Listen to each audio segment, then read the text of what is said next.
रात होते ही mummy papa के कमरे से चिल्लाने की आवाज़ें आने लगती थीं। एक बार मैंने सोचा कि मैं जाकर देखती हूँ कि वह दोनों किस बात पर लड़ रहे हैं। मम्मी पापा का कमरा मेरे कमरे के बगल में था और मेरे कमरे में खिड़की लगी हुई थी जो सीधा उन दोनों के कमरे में खुलती थी। वो खिड़की ज़्यादा पुरानी तो नहीं थी, पर उसमें 2-3 छेद हो गए थे। मैं उन्हीं छेदों से अंदर की तरफ झांकने लगी तो देखा कि पापा मम्मी से कुछ करने के लिए कह रहे हैं, पर मम्मी मना कर रही थी। अचानक पापा ने मम्मी को कुछ ऐसा दिखाया जिससे वह मना नहीं कर पाई और पापा का साथ देने लगी। उन दोनों को ऐसे देख मेरे भी खुजली शुरू हुई और हाथों का सहारा लेते हुए मैंने अपनी खुजली शांत की, पर ऐसा करते हुए पापा ने मुझे देख लिया था। अगले दिन मौका पाकर उन्होंने अपने औजार से मेरी चीखें निकाल दीं और रात भर। हेलो दोस्तों, आज की इस रोमांचक कहानी में आप सभी का स्वागत है। मेरा नाम निशा है और मैं मुंबई शहर की रहने वाली हूँ। मुंबई में हमारा एक आलीशान घर बना हुआ है जहाँ मैं अपने मम्मी पापा और दादी दादाजी के साथ रहती हूँ। मैं अपने माँ बाप की इकलौती औलाद हूँ, इसलिए मुझे बहुत नाजों से पाला गया है। मेरे मम्मी पापा ने बचपन से ही मेरी हर जायज़ और नाजायज़ मांग को पूरा किया है, इसीलिए आप मुझे उनकी बिगड़ी हुई औलाद बोल सकते हैं। मेरी उम्र 16 साल की है, लेकिन मेरा शरीर देखकर कोई यकीन नहीं करेगा कि मैं इतनी कम उम्र की कमसिन लड़की हूँ, क्योंकि मेरा बदन बिल्कुल एक 25 साल की लड़की की तरह हो चुका है और इसकी वजह मैं खुद ही हूँ। मुझे लेट नाइट पार्टी करने की आदत थी और यही वजह है कि 15 साल की उम्र से ही मुझे वह सब आनंद लेने की आदत पड़ गई थी। जैसा कि मैंने आपको पहले ही बताया था कि मेरा घर बहुत आलीशान है, जिसमें 5-6 कमरे हैं।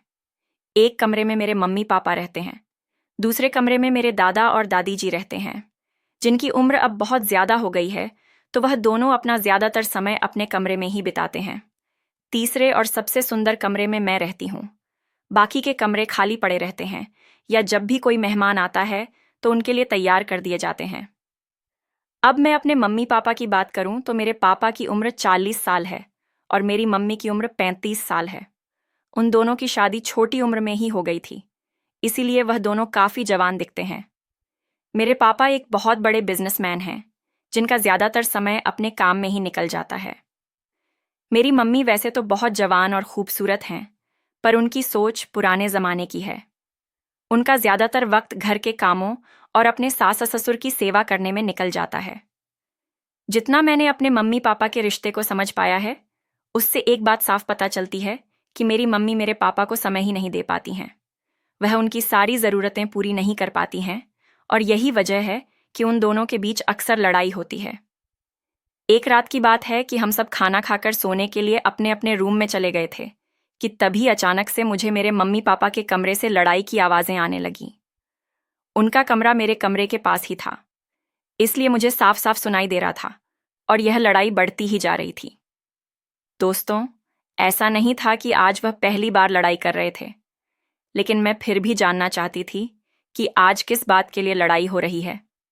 पहले तो मैंने सोचा कि मैं सीधा मम्मी पापा से जाकर पूछूं, लेकिन फिर बाद में मुझे लगा कि वह दोनों मेरे सामने शर्मिंदा हो जाएंगे, इसीलिए मैंने पूछना उचित नहीं समझा। लेकिन फिर भी मेरे मन में वजह जानने की इच्छा तेज होती गई और जब मुझसे नहीं रहा गया तो मैंने उठकर देखने की कोशिश की। मेरे रूम में एक खिड़की थी जो मम्मी पापा के कमरे में ही खुलती थी। वो खिड़की ज़्यादा पुरानी तो नहीं थी, लेकिन फिर भी उसमें 2-3 जगह छेद हो गए थे। अब मैं उसी छेद से उनके कमरे में देखने की कोशिश कर रही थी। पहले तो मुझे कुछ नज़र नहीं आया। फिर मैंने अपने कमरे की लाइट बंद कर दी और दोबारा से अपनी आंखें खिड़की के छेद पर टिका दी। अंदर का नज़ारा देखते ही मेरे पूरे शरीर में करंट दौड़ गया। मैंने आज से पहले उन दोनों को इस तरह कभी नहीं देखा था। मेरे पापा मेरी मम्मी को कुछ करने के लिए कह रहे थे, लेकिन मम्मी उन्हें बार बार मना कर रही थी। अब मेरी नज़र तो बस वहीं टिक गई थी और मैं चाहकर भी वहां से अपनी नज़र नहीं हटा पा रही थी। अब वह दोनों कुछ बातें कर रहे थे, लेकिन मेरा ध्यान तो कहीं और ही था। मेरा दिल जोर जोर से धड़क रहा था। थोड़ी देर बाद पापा ने मम्मी को एक चीज़ दिखाई, जिसे देखकर पहले तो मम्मी गुस्सा हुई और फिर शर्म से अपनी नज़रें झुका लीं। अब